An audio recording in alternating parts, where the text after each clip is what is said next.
Hi, this is Dan Sullivan. I'd like to welcome you to the Multiplier Mindset Podcast.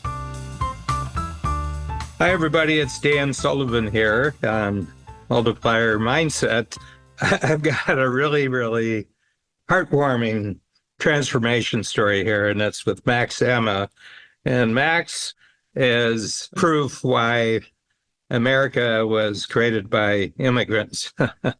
Max immigrated from the then Soviet Union when he was younger. He lives in San Diego, and he's got a franchise organization, which is called BooXkeeping.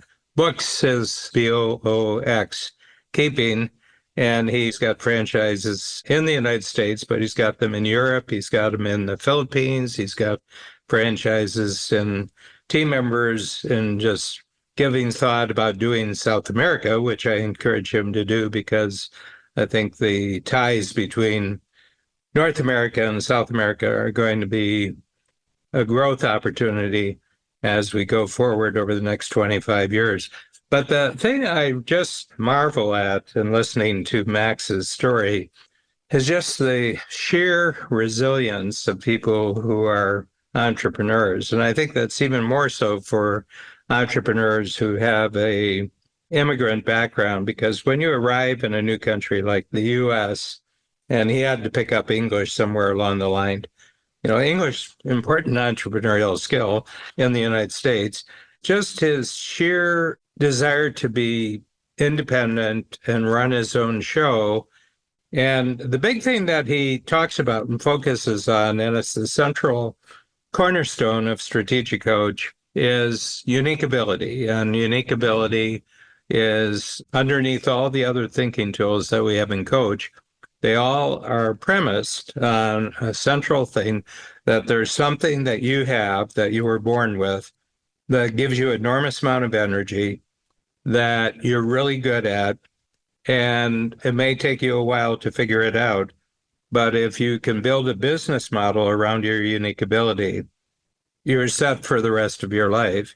And the reason is because you aren't going to get tired, you aren't going to get bored, and because the constant growth of your unique ability keeps finding bigger opportunities, bigger successes, the money goes up, and more, you just keep finding other great people who have their own unique ability, who support your unique ability, and you have payoff that you get greater and greater freedom as an individual. Time gets freed up. You have greater freedom in the quality of your money, the quantity of your money, greater freedom with your relationships, backstage, relationships inside your company, relationships out, and he's got franchise owners. I just can sit and listen to Max for hours, just listening to him to talk about how he thinks about things and how he approaches things and how he looks towards the future. And as a coach to entrepreneurs, I've been coaching. This year is my 50th year of coaching. I started in August of 1974, went through the normal difficulties of running a business when I didn't have any training in running a business. And within the first 8 years, I was bankrupt, I was divorced, I had numerous physical injuries. It was really tough. And I remember going to a bank, and I had to satisfy a banker on some loans we had made. And I did that because I didn't want to screw up my reputation with the bank, but I went bankrupt otherwise. And he said, you've got some real good skills. You're a trained writer, you're a trained artist. Why don't you stop with this working for yourself nonsense and go get a good job? And I said, well, that's not possible. I said, I'm just not smart enough yet. The reason I'm failing is that I'm just not smart enough. And when I get smarter, I'll be successful. So there's no possibility that I wouldn't come back from this and just go on doing it again. And I can spot that in other people. And it's just no alternative except going forward. And I picked that up so much in Max's story. And he's really funny. The other thing is, I don't know if he even knows how funny he is, but he's really funny. His way of describing his experiences, his way of talking about just the normal kinds of situations. He could be a good entrepreneurial stand-up comic. I see him a lot in Chicago. I just love being around an entrepreneur like Max Emma, and this makes my life as an entrepreneurial coach really worthwhile. So my name is Max Emma, and I'm CEO and founder of BooXkeeping. It's bookkeeping with an X, and we provide bookkeeping solutions for small, medium-sized businesses throughout the United States. Mostly we work for franchise brands. We're doing it for 85 different franchise companies in the US, such as Fast Sign, Signorama, Sport Clips, a lot of emerging ones. And a few years ago, that gave me a crazy idea that I can be a franchisor. So I've started franchising BooXkeeping as the concept. So we're now selling bookkeeping franchises and also doing bookkeeping for other brands. So people ask me where my journey began. I think the journey of BooXkeeping and the journey of Max, who he is today, and definitely who will become tomorrow, because that's not going to be the same Max, 100%. And I'm very happy about it. Started when me and my parents, we moved from the former Soviet Union to the United States almost 31 years ago. I was 18 years old. I graduated from high school and 1 year of university, and then we immigrated because my older brother already was in the United States. And when I came with my parents and my two grandmothers, I naturally became the head of the family. From a little kid growing up, I was the only one who spoke English out of 5 of us. My brother had his own family, so he was busy working and taking care of his family. So I had to take care of my parents, taking them to different appointments, and grandmothers. Nobody spoke English. I spoke just a little bit. That was a challenge, and that was early 90s, so internet did not exist. So I was limited how I can learn English other than going to school, which I did once a day for a couple hours, but wasn't enough. So I created my own know-how, and I wish I could monetize that, but I didn't. So what I was doing, I was going outside to the pay phone, and I was calling to different credit cards, American Express, Visa, MasterCard, different banks. And back in the days, all the call centers were located in the United States.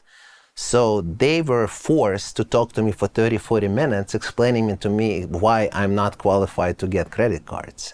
And I kept talking and talking. And then when they finally were done with me, I called another one. So I had 2 to 3 hours of practice of speaking English on the phone every day. So I don't know how I came up with that, but it helped me so much. So like in 6 months, I've started speaking English, and I could understand people and doing it over the phone. So that was very great experience. And then, of course, getting a first job in the US. And then from that, I got hired by Costco, and I was there for 5 years before I graduated from university. So that was a great experience, just, meeting different people. My first job was bussing tables in a local restaurant. And the very first job that lasted a day was like a small fast food family-owned place where I worked for the whole day, and they didn't pay me for that. They just said, no, it's not going to work out. So they got a free labor for 1 day. I'm still going to this place, different owners, but every time I go in, I'm just looking at it. I'm like, gotcha. So I guess it's more personal. So I'm grateful for every experience that I've had in this life. Okay, so I'm not just taking everything for granted. I own every mistake that I made. I own every achievement. And yes, I have a team. I have people around me who are helping me. I would not do that without them. But I don't forget. I will never forget, where we came from and, what I had to go through to get where I am right now and where I'm going to get next. You ask how I felt about the bankruptcy. I mean, it's been 15 years, and I'm shaking right now when I'm just remembering this moment, because it's honestly, for a little bit, I felt as that I'm a failure. And that was one of the worst feelings, I guess, I've had in my life, because I'm like, I didn't make it. Like, this is it. This is the end of life, because I had no idea that this was just the beginning of the next step. For me, at a time, We had a 4-year-old and we had one on the way, another kid, and we had to sell the house so I can pay every single of my employees. So we sold the house. I remember I took the last paycheck to all the employees we had at the time, and I hang a key literally on the storage and let banks to take whatever they wanted to take. I didn't care at this moment. And I thought, I'm done. I'm like, you know what? I'll figure it out. I don't know what I'm going to do. I'm not going to have my own business. Luckily, it didn't last for too long. And I was able to say, oh, wait, no. That was a learning experience. Let's move on. And we opened again the landscape maintenance company and learned that there is a light in the end of the tunnel. But now I'm looking back at it, a couple people who I trusted told me earlier that, hey, you don't have an option other than bankruptcy. And I did not believe them. Again, that's my theory. I'm going to try it. I don't want to go into a gap, but I probably, at a time, would be better if I listened. It would be an easier transition for me. That was like, this is it. I ran out of all the options, so I had to do it. But now looking back, there was my MBA. That's what taught me one of the biggest lessons, that never give up. So we went through the bankruptcy procedure, and because in construction we have to personal guarantee stuff, we had to go through a personal bankruptcy as well. Which again, now looking back, it was a smart thing to do. At a moment, it was very, very emotional. So it started in the garage, and then at some point we got an office, we got a first employee. Actually, first employee was working from the garage, and the second employee was working from garage as well. And then we got an office, started growing, and it's about pivoting. In the beginning, the idea was that we are going to be only working out of the United States. I mean, all the collateral, all the flyers were saying 100% US based, because that was the thinking. And then few years into that, probably I'd say about 5 years into running a business, we realized that we are not competitive anymore because everybody is moving outside of the United States. Not just for the monetary reasons, but for the reasons that we are running out of talent.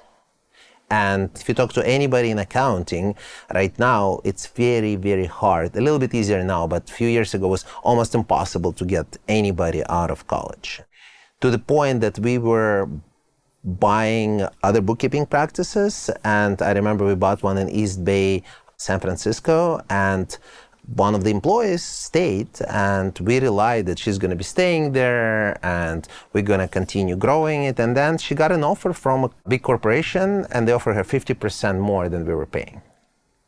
She didn't have even a college degree, okay? But they needed somebody who understood accounting. So they gave her 50% more, and I was like, well, good luck. That's all I could do, because it did not make sense for us to try to match it. And that's when we went internationally, and I'm very proud of it. I mean, I do have US employees, and we do work as one team, but we do have accountants who are bookkeeping employees in Europe and in Philippines, and we're slowly moving to Latin America as well. So not switching, but adding franchising to it, that was one of those moments. So the business was growing, and we were getting more clients, and we were getting more franchises that made us preferred bookkeeping providers, but I wasn't challenged enough. That was my problem at the time. I needed to be challenged. I need to grow, because, now I know when you don't grow, you die. But, 2019, when this whole idea came to my mind, I didn't know that. I mean, I knew, but I didn't realize it, I guess. So I was looking for different opportunities. And I remember that I started to lose interest in the business, and I felt it. I'm like, something needs to be done. Otherwise, I'm just going to hang the key. I mean, not because of bankruptcy, but because I just wasn't interested in doing that. I remember I went to Philippines to meet with my team, and then one day I just stayed in the hotel extra day, was having a cigar and a scotch, and then something just came into my mind, and I just started writing. I literally started writing on a napkin that I got piece of paper. So the whole business plan of BooXkeeping franchise was written in this 3 or 4 hours. Yes, we made it way better and numbers and Excel, but the original one was on this napkin because this was like, at a time, it felt like an amazing idea, even though people were telling me like maybe that's not a good idea because it's a blue ocean. There is only one more bookkeeping franchise that exists other than us. So there are no, 40 of them. There are some that do taxes and offer bookkeeping, like an H&R Block, but it's completely different. We do not do any taxes. We just do the bookkeeping because we get a lot of referrals from CPAs. So the whole concept is not to shoot yourself in the foot. You probably heard that many times. The lessons that I've taken, actually more than lessons, but strategies associated with Coach. So I joined Coach almost 2 years ago. I'm finishing my second year right now. And the business started growing like that when I did. Because first of all, I learned to delegate. I was a very bad micromanager because I knew I can do most of it myself, and I was way better in it. I never done bookkeeping because, trust me, you don't want me to do your bookkeeping because I don't remember how. It's been over 20 years since I've touched anybody's books. However, everything else I was involved in marketing and sales and admin. So it was just me, and then team members doing the accounting. And it had its limitation. I couldn't even double, forget about the 10xing it. So what I did, what Coach taught me, is to actually give up what's not yours. So finding my unique ability and going with that. And the biggest revelation that I've had is that unique ability changes. That was huge because my unique ability originally was that I just need to concentrate on meeting with the clients. And I started doing that, so I hired an executive assistant and she pretty much took over all of the admin stuff. I got a lot of free time and then started doing 8 to 10 new meetings a day with clients. And at the time I saw that was my unique ability. So I redone it 10 months later and was completely different. Because I'm like, I can train somebody to do that. I can just work on partnership. So it's interesting. I'm looking forward to redo it again and retake my unique ability test in the next few months because I'm sure it's going to be something different. It's important for me to continue investing in Strategic Coach because I don't know what I don't know. And every time I come to Strategic Coach, I learn a new tool.